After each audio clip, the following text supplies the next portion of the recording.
Hello everybody, welcome back to Zekas and Wrestling, and yeah, let's brave it. Let's talk about this Pat McAfee, Cody Rhodes, Randy Orton thing that's going on, and yes, how bad it actually is. And we'll try and be objective, try and be reasonable when it comes to sort of our condemnation of it, or picking it apart, should we say. So let's get into it. Right, so long story short, for anyone living under a rock at the moment, we've got Pat McAfee being inserted into the Randy Orton and Cody Rhodes feud or match going into WrestleMania with 2 weeks to go. Now, it's been over a week since he first reared his head and kicked Cody square between the nuts, and formally inserted himself into as the mystery caller that was behind Randy. So it wasn't Kevin Owens, it wasn't Bob Orton, it wasn't Vince, it wasn't Shane, it wasn't Stephanie even, or Triple H, it wasn't anyone logical as people online were predicting.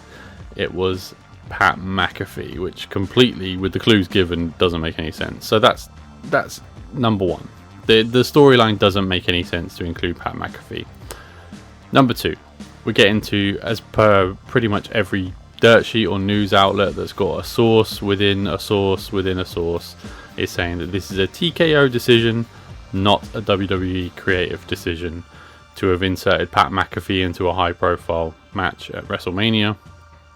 Let's remember, this is not the first time TKO have messed with a WrestleMania main event. In fact, this is the third year in a row, I believe, that they've messed with a WrestleMania main event. If you include The Rock as a celebrity, then that's the third year in a row that they've picked celebrity star power over match logic and creative. So yes, not a great track record. We are looking down the barrel of Pat McAfee probably being the reason that Randy Orton wins his 15th world title and deposes Cody Rhodes. That's sort of the way the stars are aligning. How do we feel about that? I think most people probably were rooting for Randy to win because it's probably a more interesting story coming out of WrestleMania. I mean, that's probably what I was going to predict anyway. And yeah, that's probably what's going to go down. Pat McAfee is going to be the sole reason, or partly, in part, the reason that Cody is going to lose the WWE Championship at WrestleMania. What that means coming out of the back of it, well, I think probably some sort of celebrity tag team match at Backlash involving Jelly Roll is probably what we're looking at on the back of it as well. Now look, there's a lot of cynicism there, as you can probably tell. There's probably a lot of negativity because, like I said, it doesn't make sense. It really is needless for a story that really was, I don't want to say telling itself, but it really was on paper really easy to tell. It was a master and apprentice story. It was a student teacher. It was a, all the issues that Randy Orton has had that Cody witnessed, and he, arguably quote unquote learned from it. You've got the history of Cody leaving to go to AEW, which is something Randy Orton was teasing in 2019. You've got the fathers that are in the industry, the legacy thing as well. You've got Ted DiBiase Jr. even you could have involved in some capacity now that his legal troubles are over. There's a lot to be said and a lot to have weaved with regards to this story. I know, again, they weren't particularly telling an amazing story prior to Pat getting involved, but they were telling a story regardless, and it was a more logical, focused. I mean, when Randy Orton turned heel 3 or 4 weeks ago, I think more people were on board than weren't. So I don't think it's fair to say that they were doing a bad job with that creative prior to Pat getting involved. This is just TKO exercising their, I guess, WrestleMania tickets need to be sold. However, let's analyze that statistic for a second as well. TKO allegedly, or part of the rationale you would assume of involving Pat McAfee, is because, number one, they see money in Pat McAfee going forward as the new Sylvester Stallone. Cynicism aside, that could be a take you could have. The other thing is that they would think boosting ticket sales involving Pat, I mean, we could argue again how much tickets get moved as a result of Pat McAfee getting involved in any capacity at WrestleMania. If he had a match at WrestleMania against Jelly Roll, for example, one-on-one, would more people buy tickets to WrestleMania than wouldn't? I mean, let's be honest, maybe 5 to 10 other people in the whole world would probably buy a ticket as a result of that getting added. So let's put that to one side as well. I just think it is, and this is I genuinely set this channel up to not be a ranty online body, but I think, look, you can't help but everyone's unanimously in agreement that this is appalling. This is an appalling use of Randy. This is an appalling use of a WrestleMania main event, because it's been confirmed to be the main event on Saturday.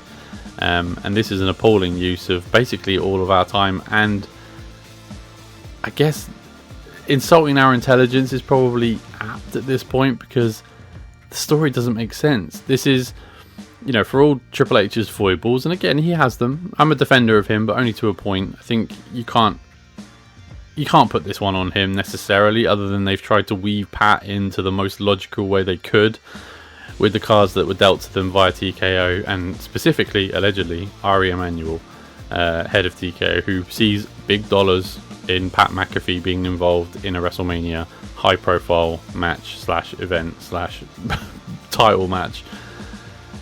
So that's where we are. So that's a summary of the state of play. Now on SmackDown last night, we saw them double down on that. Now we saw Pat, not them course correct, as was reported again by dirt sheets who seemingly were told things or assumed things that, oh, WWE will definitely course correct. No, they doubled down on it. Pat McAfee even further solidifying his involvement in this match on WrestleMania Saturday, which is a week today. So we're gonna see what goes down a week today. I'm sure that they're not even telegraphing how obvious it's going to be that Jelly Roll will be involved in that match as well, in some capacity. So yeah, I mean, look, it is what it is. The issue that now exists is whether that should be the main event, because if it is going to be Pat McAfee holding Randy Orton's hand aloft at WrestleMania in the main event, I'm not sure that's going to be the best way to end it. I mean, I know it's night 1 of 2, but I don't know if that's the taste you want to leave people with on the Saturday. You know, for all the, and you know, they will fill that stadium. For anyone who's cynical about seeing empty seats in the stadium, they'll fill those seats if they have to with whoever needs to be there, just for optics sake, so they can point to it and say, here's the fake address, and here's the fake attendance figures, and here's the full stadium, look around, look how glorious it is in full HD. But all those people are going to be booing the hell out of Pat McAfee holding Randy Orton's hand aloft with the title belt. The other thing is, Pat McAfee's legacy was pretty much intact here. I mean, look, full disclosure, I'm not a massive Pat McAfee fan. I think I've said it a couple of times on this channel in the past. I understand what he brings to the product, and to a certain extent, he was a breath of fresh air 4 or 5 years ago when he first got involved. I mean, I was really cynical when he started getting involved with NXT, and particularly feuding with Adam Cole. I really didn't see the logic in that, and I was like, oh god, I'm not sure about this. When he got to main roster and he started commentating with Michael Cole, I saw a glimpse of something fresh and something different, and he carried that forward for the most part. But when he went to do college football, I didn't miss him. And then when he kept coming back intermittently, it was, oh, it's Pat again. Oh, okay. And he really didn't, specifically on commentary, my biggest bugbear with him is he didn't watch the product. It was quite obvious. In fact, he used to undercut storylines and matches because he was so not in tune with what was going on. And it wasn't like, you know, they used to say, oh, it's because, you know why his appeal is because he's an armchair fan like you and me, and he'd be able to sort of, you know, relate to me and you. And you're like, well, me and you watch the product, so we know what's going on. So what this idiot is on there undercutting storylines, saying Santos Escobar has no place in a WWE ring because he's really weak, and all this other stuff, and you just think, oh my god.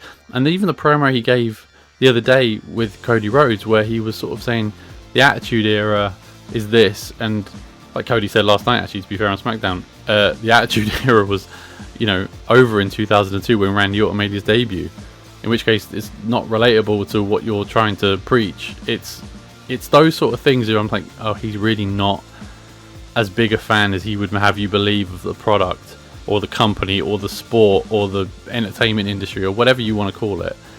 So yeah, so that was a massive rant about the situation. I mean, what the way out of this, TKO are firmly behind Pat McAfee being involved, so it's going to happen. The issue would be how they sort of right the wrong. I mean, I can see Cody getting booed winning as much as I can Randy winning with Pat holding his hand up, in which case it's a no-win scenario here.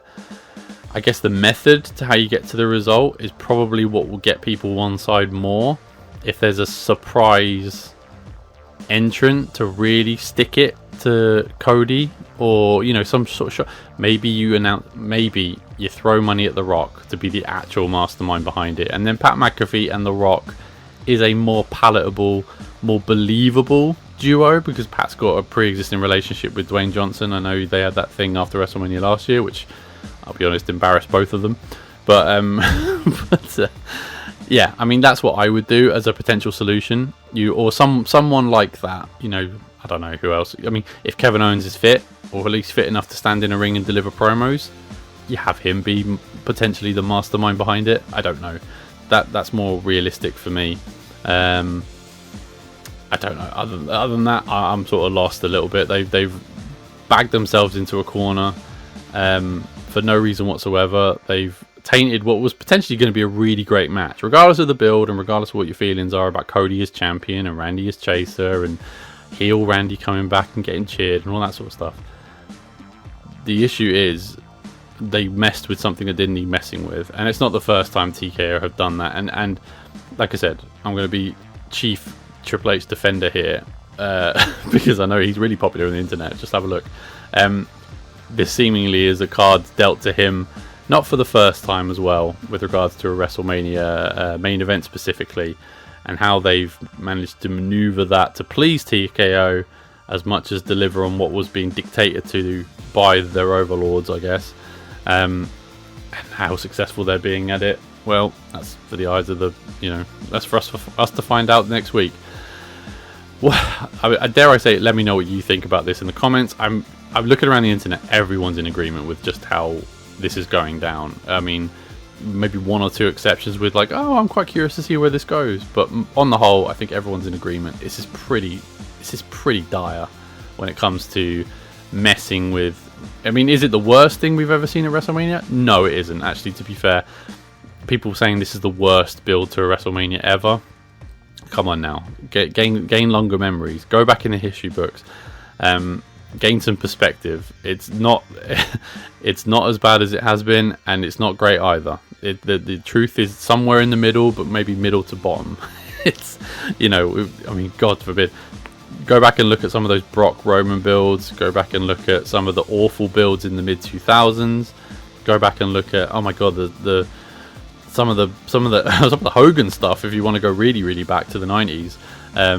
Oh gosh, yeah. So it's not been the worst ever. It's not been the best thing ever either, by any stretch of the imagination. So anyway, do your research, people, before you start damning everything with this is the worst thing ever.